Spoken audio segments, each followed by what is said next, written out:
할렐루야, 문재길 목사와 함께하는 큐티 시간입니다.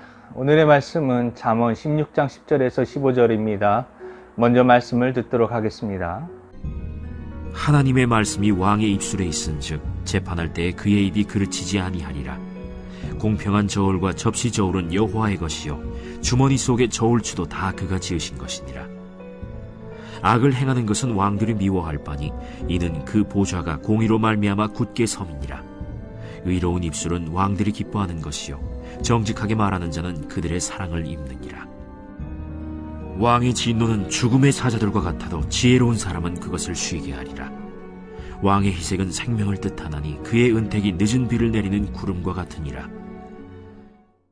앞선 단락의 잠언들은 하나님의 능력과 주권을 인정하며 그 안에서 삶을 경영하는 것이 참된 복이라는 지혜를 가르쳤습니다.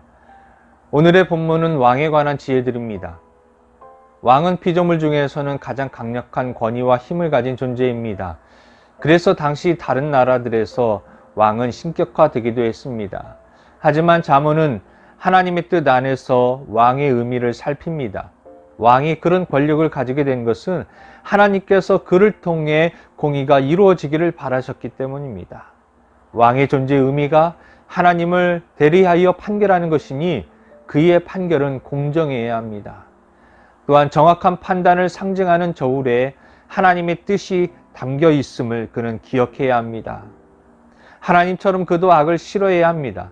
하지만 여전히 왕은 하나님이 아닙니다. 완전하지 않은 그에게 큰 힘이 주어졌다면 주변 사람들은 지혜롭게 처신하며 왕이 그 일을 잘 감당하도록 도와야 합니다.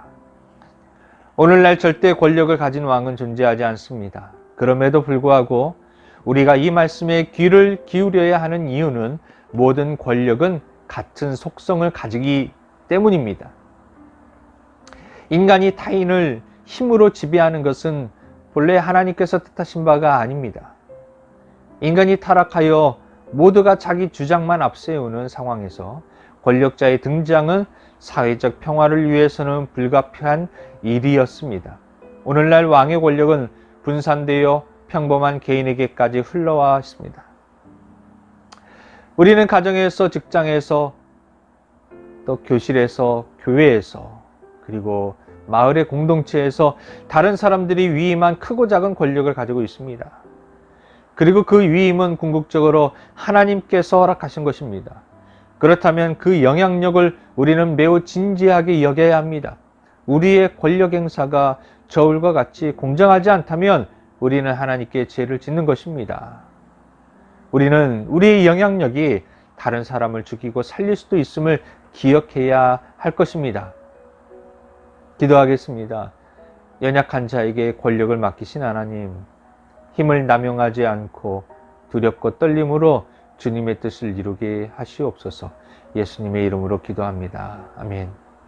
이상으로 문재길 목사와 함께하는 큐티 시간을 마치도록 하겠습니다. 감사합니다.